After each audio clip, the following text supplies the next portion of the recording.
Welcome to a new episode of Norway Perspectives, brought to you by Norway Relocation Group, where we help newcomers not just relocate to Norway, but build real lives here, with access to clear information, trusted support, and deep cultural understanding.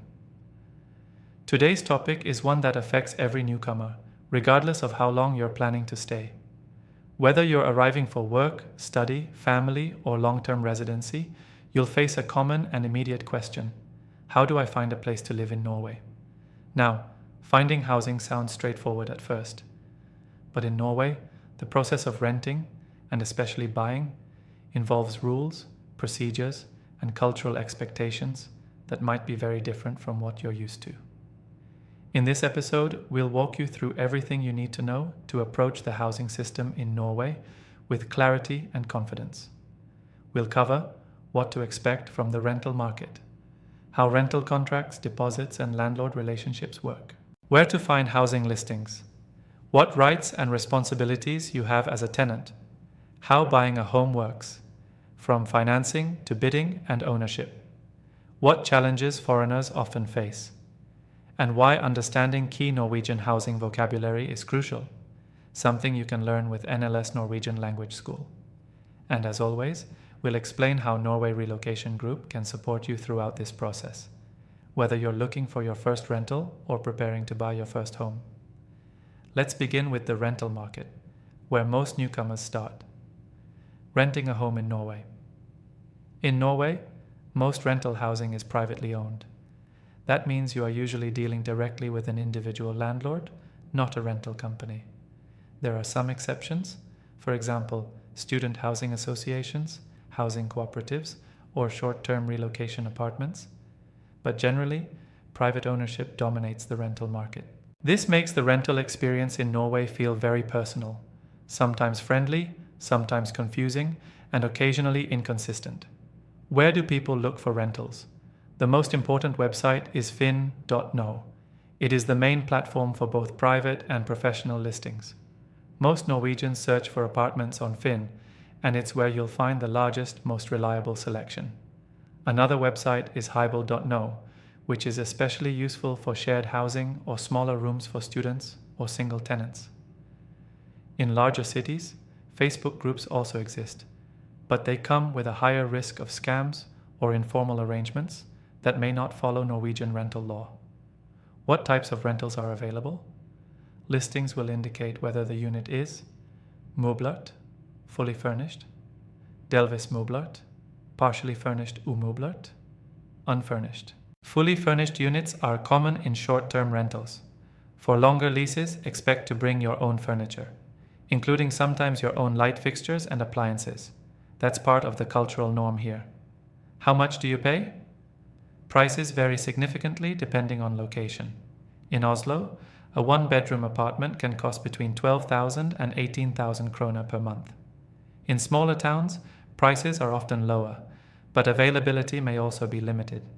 In addition to rent, you may also be responsible for strøm, electricity, internet felleskostnader, common charges, especially in apartment buildings, depositum, a security deposit.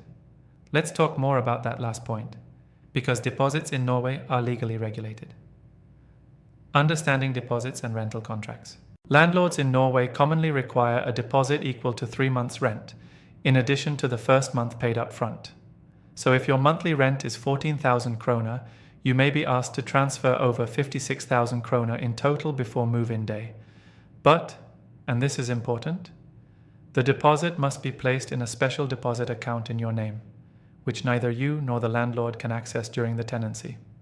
It cannot be paid into the landlord's private account. That's illegal.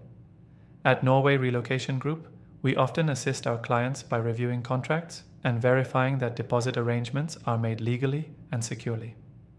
Rental contracts in Norway are binding. They usually include a 3-month notice period, information about what's included in the rent, whether pets are allowed, rules about subletting responsibilities for maintenance and repairs. Most rental contracts are written in Norwegian. Even if you're allowed to speak English with your landlord, the legal text will often use formal Norwegian vocabulary. Understanding terms like leieavtale, Oppsigelsestid, depositumskonto, or husleieloven, the tenancy law, can make a big difference. This is why we recommend that all long-term renters invest in learning Norwegian, especially language used in everyday legal and housing contexts, something NLS Norwegian Language School teaches directly in their practical curriculum, cultural expectations and tenant rights. Culturally, Norwegians value quiet, respect and independence. This is reflected in housing norms.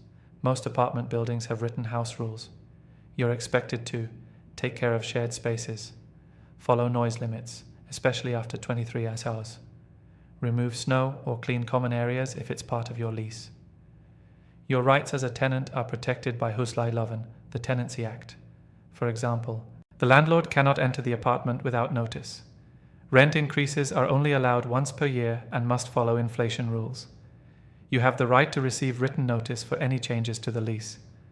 Disputes between tenants and landlords can be handled by the Rent Disputes Tribunal, Husleietvistutvalget, in major cities. At Norway Relocation Group, we regularly help clients who need to challenge unfair rent increases, recover withheld deposits, or clarify disagreements with landlords. Buying a home in Norway. Let's shift gears now, because many people eventually choose to buy a home in Norway. Whether it's for stability, investment, or long-term planning, the buying process here is fast-paced and different from what you might expect. First, foreigners are allowed to buy property in Norway. There are no restrictions based on nationality. However, your residency status and tax history will affect your ability to get a mortgage. Norwegian banks will typically ask for proof of income from a Norwegian employer, Norwegian tax documentation, a permanent national ID number, not just a D number, a down payment of at least 15 to 25%. Once you're pre-approved, you'll search for listings on Finn.no, just like rentals. Open houses, called visning, are public. You attend, view the property, and if interested, place a bid online. There is no negotiation. It's a competitive, binding bidding process. If your bid is accepted, the home is yours. The process moves quickly.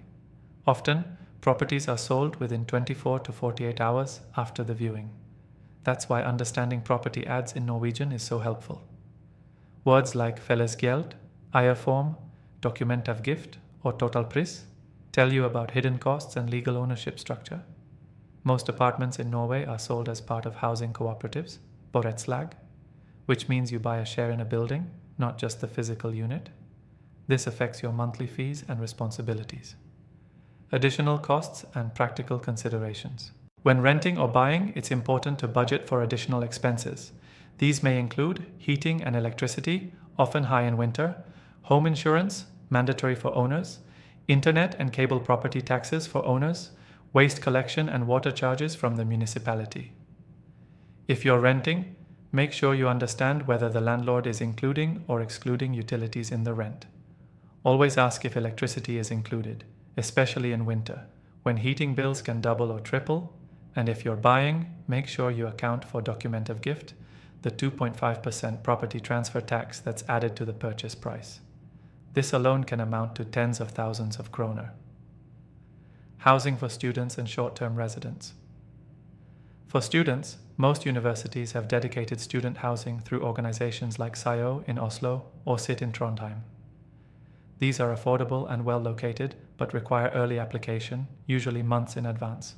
For temporary workers or freelancers, short-term furnished rentals are available, but they often charge a premium and may come with limited rights. In both cases, clarity around contracts, deposits, and expectations is essential. At Norway Relocation Group, we help clients understand what's realistic based on their visa status, timeline, and housing goals. Final thoughts. The housing market in Norway is fast-moving, well-regulated, and shaped by both law and culture. If you understand the rules, speak some of the language, and get the right help early on, you'll avoid the most common mistakes. And you'll feel more confident navigating one of the most important parts of your life in Norway. At Norway Relocation Group, we help individuals and families not only find a place to live, but truly understand the system behind it. From finding listings to interpreting contracts, from resolving landlord issues to preparing to buy a home, we're with you every step of the way. And for the language you need, from reading contracts to talking with landlords or real estate agents, we always recommend NLS Norwegian Language School, where you'll learn Norwegian for real life, not just grammar. Thanks for watching Norway Perspectives. If you found this episode helpful, please like, subscribe, and share it with someone preparing to move to Norway or struggling to find housing. And we'll see you in the next episode.